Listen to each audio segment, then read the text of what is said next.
wabarakatuh. Waalaikumsalam warahmatullahi wabarakatuh. Bismillahirrahmanirrahim.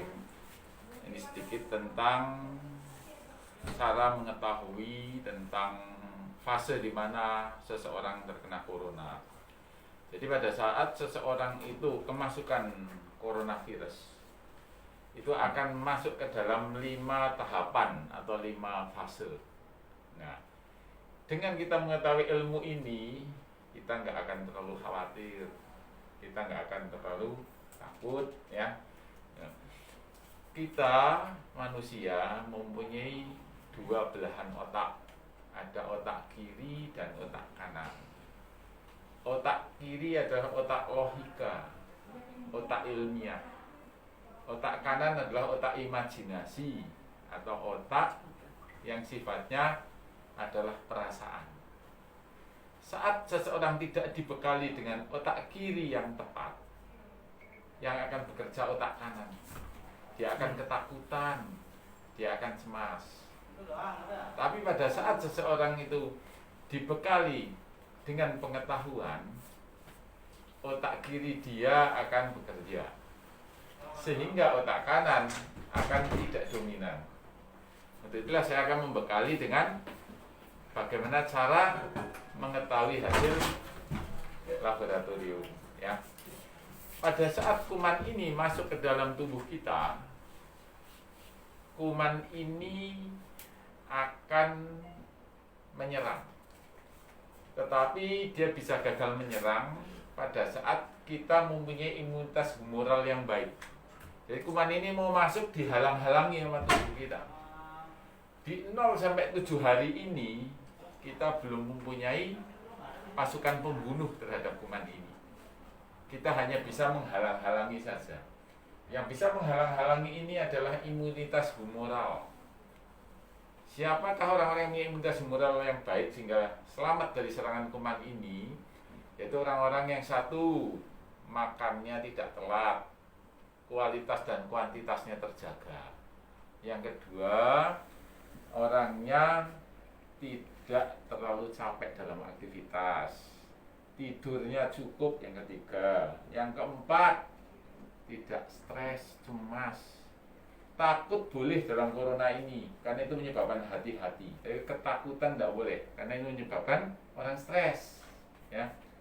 Kemudian takut itu menunjukkan otak kiri, tapi kalau ketakutan itu otak kanan itu yang bekerja, ya.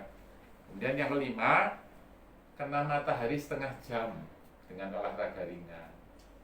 Yang keenam, hindari polusi, jangan ada orang rokok di sekitar kita, karena itu nurunin imun. Itulah cara konsep 7 hari pertama, karena kita belum punya pasukan pembunuh. Pada saat imunitas humoral gagal, dia akan menyerang secara cepat. Replikasinya sangat cepat ini virus yang sedang kita hadapi. Kalau bakteri itu dari 0, 2, 4, 8, 16 itu bakteri. Kalau corona mRNA virus ini 0, 2, 20, 200, 2000, 20.000 dari replikasinya dahsyat. Makanya 0-7 hari adalah ngalang-ngalangin. Maka semua kita ada di sini, imunitas humoralnya harus baik. Di antara 6 itu yang paling penting yang nomor 4, yaitu stres. Itu paling cepat nurunin imun. Betapa banyak di sekitar kita kecapean, kurang tidur, telat makan, tetapi nggak stres, itu selamat. Gitu ya. Makanya hati-hati dengan yang nomor 4 ini, ya. Nah, 0 sampai 7 hari ini ditunjukkan dalam lab, PCR-nya positif, IgG-nya negatif, IgM-nya negatif. Sehingga seorang yang IgG, IgM-nya negatif tetap harus PCR. Karena kita nggak tahu, kalau PCR-nya negatif, IgG, IgM negatif, berarti memang nggak sakit. Tapi kalau IgG, IgM negatif, PCR positif, justru ini di fase yang harus kita hati-hati. Oke, jadi seseorang yang IgG, IgM negatif dan ada kontak, tetap saya anjurkan untuk PCR. Kalau itu negatif, alhamdulillah, ya. Oke. Kemudian yang kedua, setelah 7 hari, tubuh kita mulai mempunyai pasukan pembunuh terhadap virus ini, namanya IgM. Ya. Di fase ini itu ditunjukkan dengan PCR positif, IgM positif, IgG negatif. Ini masih fase akut dan masih menular. Karena ini masih di fase aktif. Nah, itu biasanya waktunya 7 sampai 14 hari. Ya, tuh. Nah, dalam kondisi seperti ini, seorang yang IgM positif dan IgG negatif itu dianjurkan untuk isolasi mandiri di rumah selama 2 minggu. Nanti 2 minggu kontrol ulang, kita cek IgG, IgM-nya. PCR tetap dilakukan. Oke? Kita masuk ke fase ketiga, di mana sudah masuk ke fase penyembuhan. Itu ditunjukkan dengan hasilnya 1, PCR-nya positif, IgM-nya positif, IgG-nya positif. Sekedar tahu bahwa PCR tidak bisa membedakan ini kuman hidup atau kuman mati. Tidak bisa. PCR itu cuma mendeteksi jasad. Nah, kapan PCR itu menunjukkan itu jasad mati dari kuman ini? Saat ada IgG. Jadi kalau IgG-nya positif, IgM positif, PCR positif, itu PCR yang menunjukkan jenazah kuman. Oke? Nah, jadi tapi kalau ada PCR positif, IgG-nya masih negatif, itu berarti kumannya masih Hidup. ya, di situ ya. Nah, setelah fase penyembuhan akan masuk fase rekonvalesen, jadi fase pemulihan. Kopassusnya udah pulang kampung, pembunuhnya karena udah nggak ada perang, cirinya PCR-nya masih positif, tapi kuman jenazah. IgG-nya positif, IgM-nya sudah negatif. Itu biasanya di waktu 21 sampai 28 hari. Oke ya. Tuh. Nah, kemudian fase keempat udah masuk fase kelima. Itu fase penyembuhan. Fase penyembuhan, fase kelima ini ditunjukkan dengan 1, PCR sudah negatif, tubuh sudah berhasil membersihkan jenazah, sudah dibawa pergi. Kemudian yang kedua ditunjukkan dengan IgG positif, IgM negatif. Ini akan menetap seumur hidup kayak gini. Lalu pertanyaannya, apakah seorang yang sudah punya IgG itu nggak mungkin kena? Salah, masih bisa. Namanya reinfeksi. Cuma peristiwa di dalam tubuhnya berbeda. Seseorang yang tidak punya IgG positif, saat kemasukan kuman, IgM-nya butuh waktu 7 hari. Tetapi seseorang yang sudah punya IgG, itu kalau kemasukan kuman, itu cuma butuh waktu 1 kali 24 jam IgM terbentuk. Sehingga tidak terlalu berbahaya buat dia, karena pasukan khususnya sudah langsung ada dalam 1 kali 24 jam. Sehingga kumannya belum sampai berkembang, makanya tidak pernah bahaya lagi orang yang pernah terinfeksi. Itulah cara Allah memuliakan orang-orang yang ikhlas dalam berjuang. Sesuatu yang sepertinya pahit kita rasakan, padahal itu adalah cara Allah menolong kita. Dengan IgG yang pernah positif, pada saat kondisi yang paling ditakutkan dalam suatu pandemi itu adalah suatu outbreak. Apakah outbreak? Orang sakit massal 500 sakit bareng, sehingga tidak ada isolasi lagi, harus dirawat sama-sama. Kenapa ini kegagalannya tinggi? Karena saat ngobatin satu ketimpa satunya, ngobatin ini ketimpa ini, jadi kegagalan pengobatan.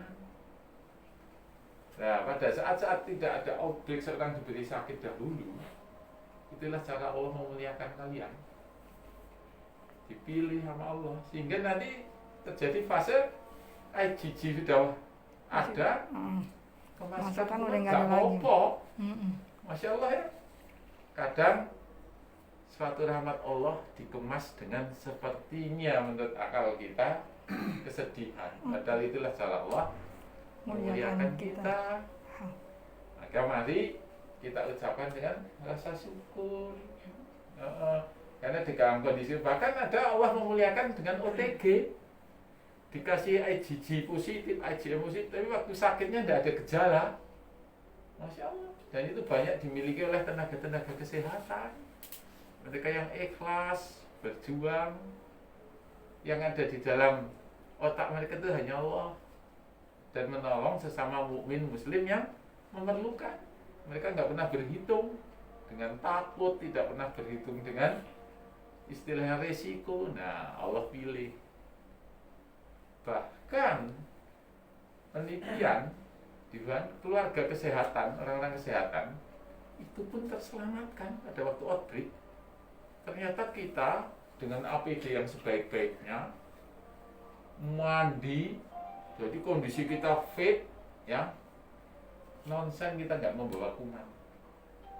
Kuman yang sedikit itu ternyata memberi imunisasi pada anak-anak kita. Nah, itulah jawaban kenapa di Wuhan waktu outbreak tenaga kesehatan keluarganya pada selamat. Ternyata tubuh mereka sudah kenal kuman, sehingga sudah terbentuk mekanisme imunologi. Masya Allah.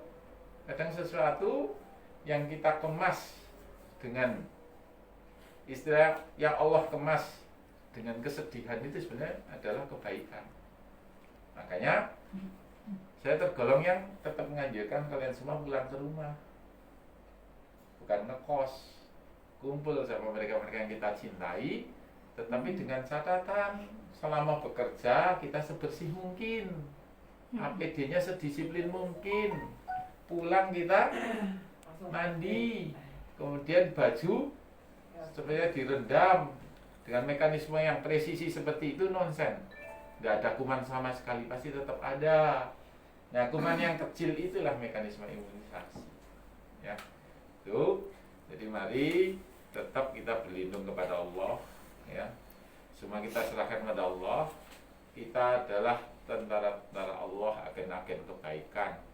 Yang penting satu, jaga niat.